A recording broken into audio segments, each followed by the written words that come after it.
Assalamualaikum warahmatullahi wabarakatuh. Perkenalkan, nama saya Alia Maulida Nur Rahmah. Di sini saya akan memaparkan materi mengenai kode etik profesi konseling.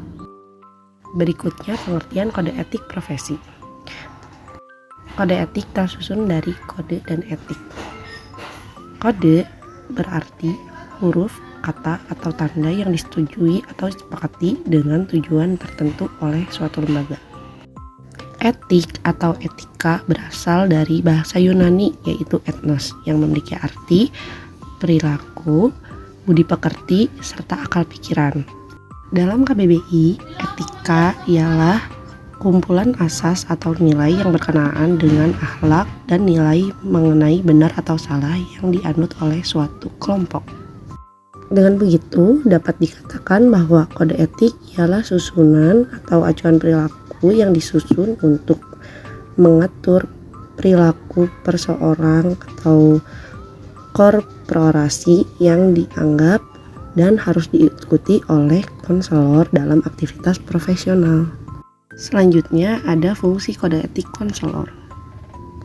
Pertama, kode etik konselor sebagai pedoman, yaitu acuan dalam menjalankan kegiatan konseling. Yang kedua, sebagai pengawasan, yaitu pengawasan terhadap pekerjaan konselor dalam melakukan praktek. Yang ketiga, sebagai pelindung dalam upaya mencegah terjadinya hal yang merugikan semua pihak. Selanjutnya, sebagai aturan baku. Hal ini sebagai upaya pencegahan terjadinya campur tangan pihak luar organisasi. Kemudian yang berikutnya sebagai quality control, yaitu upaya peningkatan mutu konselor dalam memberikan pelayanan konseling. Dan yang terakhir sebagai upaya tata tertib. Peraturan ini dibuat sesuai dengan hukum dan norma yang berlaku, sehingga diharapkan konselor dapat tertib dalam memberikan pelayanan. Tujuan kode etik profesi konselor ialah untuk menciptakan konselor yang profesional dalam menjalankan praktiknya, sehingga masyarakat memberikan kepercayaan kepada konselor, sehingga citra yang ditimbulkan oleh seorang konselor menjadi baik di mata publik. Berikutnya implementasi kode etik. Pertama, layanan umum. Layanan umum ini mencakup proses layanan konseling. Kemudian yang kedua, hubungan profesional. Di sini menjelaskan sifat hubungan dari klien dan konseling di awal sebelum melanjutkan ke proses konseling. Kemudian kelembagaan. Kelembagaan ini mencakup peraturan lembaga tempat konselor bekerja. Berikut dengan peraturan dan visi misi lembaga tersebut. Kemudian terakhir, perizinan mengenai praktik. Mencakup perizinan praktik mandiri dan lisensi seorang konselor yang diberikan oleh organisasi APKIN. Kemudian yang selanjutnya, penerapan kode etik dalam profesi. Dalam praktik layanan umum, konselor wajib membantu konseling selama proses konseling yang sebelumnya sudah disepakati bersama. Kemudian, konselor juga dan konseli memiliki wewenang untuk mengakhiri proses konseling ketika tak memberikan hasil yang konkret. Kemudian, konselor membuat catatan riwayat mengenai konseling. Adapun catatan tersebut harus dirahasiakan dan konselor harus memenuhi asas kerahasiaan terhadap konseling. Berikutnya hubungan konselor dengan konseli. Konselor wajib memberikan perhatian kepada konseli selama proses konseling berlangsung.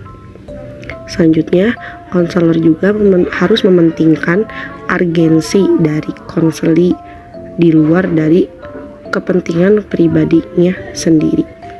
Konselor tidak boleh melakukan kekerasan atau penyerangan terhadap konseli, baik itu fisik ataupun verbal. Konselor juga tidak boleh memaksakan konseli untuk melakukan proses konseling di luar kehendak konseli itu sendiri. Untuk referensi lebih jelas, teman-teman bisa mengunjungi situs resmi Abkin Indonesia. Selanjutnya mengenai perizinan praktik. Konselor wajib memiliki lisensi atau surat izin praktik yang diperoleh dari organisasi Abkin.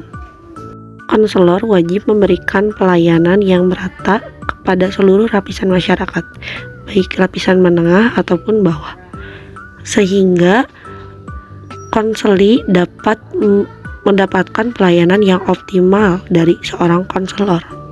Selanjutnya, penerapan kode etik dalam profesi di kelembagaan.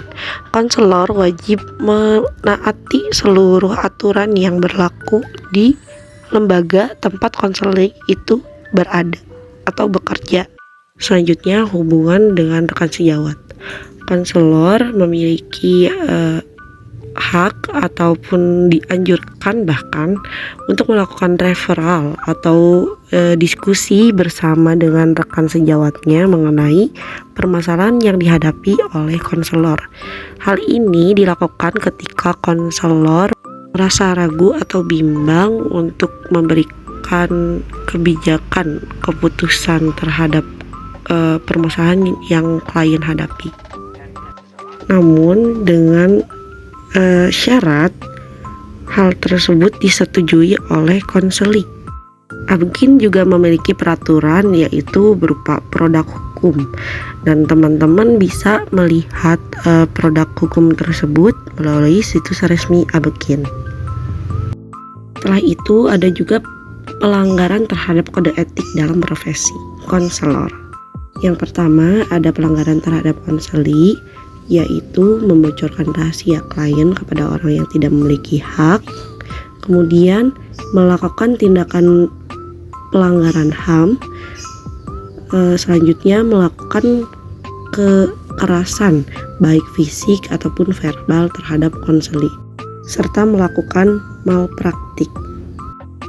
Kemudian pelanggaran terhadap organisasi profesi serta lembaga. Yang pertama, pencemaran nama baik terhadap lembaga atau organisasi. Yang kedua, melanggar aturan organisasi dan lembaga. Apabila konselor melakukan pelanggaran terhadap organisasi kelembagaan, maka berikutnya akan dikenakan sanksi yang sesuai dengan peraturan yang diberlakukan oleh kelembagaan atau organisasi tersebut.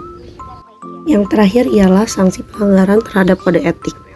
Pertama, konselor akan diberikan teguran berupa lisan ataupun tulisan. Kemudian peringatan keras akan diberikan secara tertulis oleh organisasi Abkin. Dan apabila pelanggaran termasuk pelanggaran berat, maka Abkin akan memberhentikan keanggotaan konselor. Selanjutnya, sanksi yang paling berat ialah pencabutan lisensi dan surat izin praktik. Apabila pelanggaran tersebut merupakan pelanggaran yang menyangkut dengan hukum, maka selanjutnya Abkin akan menyerahkan kepada pihak yang lebih memiliki wewenang. Sekian penjelasan dari saya. Atas kekurangan pengetahuan saya mohon maaf. Wabillahi taufiq walhidayah. Wassalamualaikum warahmatullahi wabarakatuh.